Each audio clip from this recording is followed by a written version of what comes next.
Welcome back. Super excited moving forward. I'm going to talk about moving forward with the application of Lean Six Sigma. Is just not related to manufacturing only, but also to service. So manufacturing companies also have service operations, and Lean and Six Sigma apply just as readily to finance, engineering, transportation as they do to production processes. So, for example, Motorola initially did not recognize this particular concept, and they focused strictly on production, and cost them billions of dollars. Experts have estimated that almost half of the work done in a typical service process adds no value in the eyes of the customer. So reducing process steps that are not critical to customer quality is a key part of Lean Six Sigma for services. And it's not just about introducing steps to speed up the process. It's actually reducing the waste and the variability to those value-added steps. Of course, variability adds cost times to the processes. A classic example from, let's say, let me give you an example. So in a hospital, each surgeon would have a customized surgeon tray before each operation.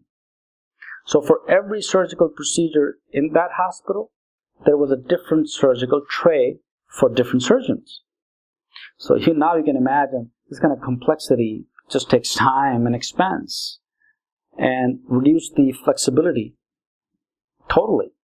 So let's say one doctor had to switch and take position for the other doctor, they'd have to wait and lose time because the new tray needs to come in for that surgeon.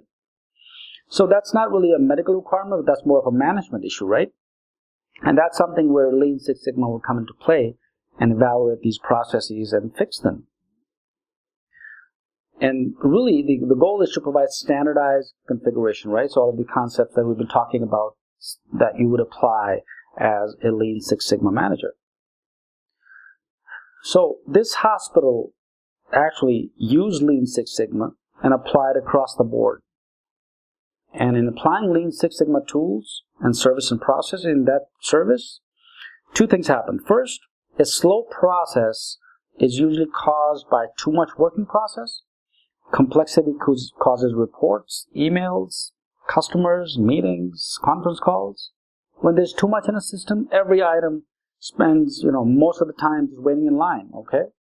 That's the first part. Secondly, most slow processes, 80% of the delay is caused by the 20% of the activity, which is the Pareto principle, right? That's the 80-20 rule. And this can help you as a Lean Six Sigma manager to attack this problem. So you want to take the complexity out of the service processes so that you can easily do business with your customers as well as suppliers. So complexity is not really bad, but it can be made simple.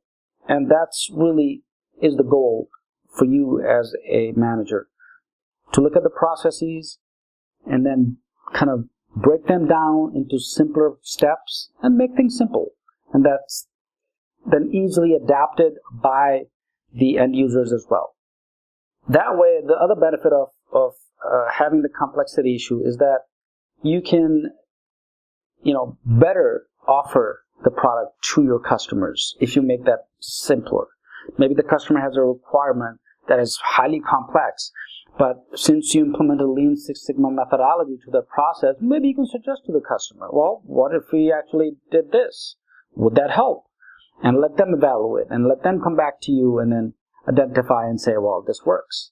So that way, it's very helpful if you use this methodology. So I hope this helps. If you have any questions, feel free to ask. With this, let's move to the next lesson.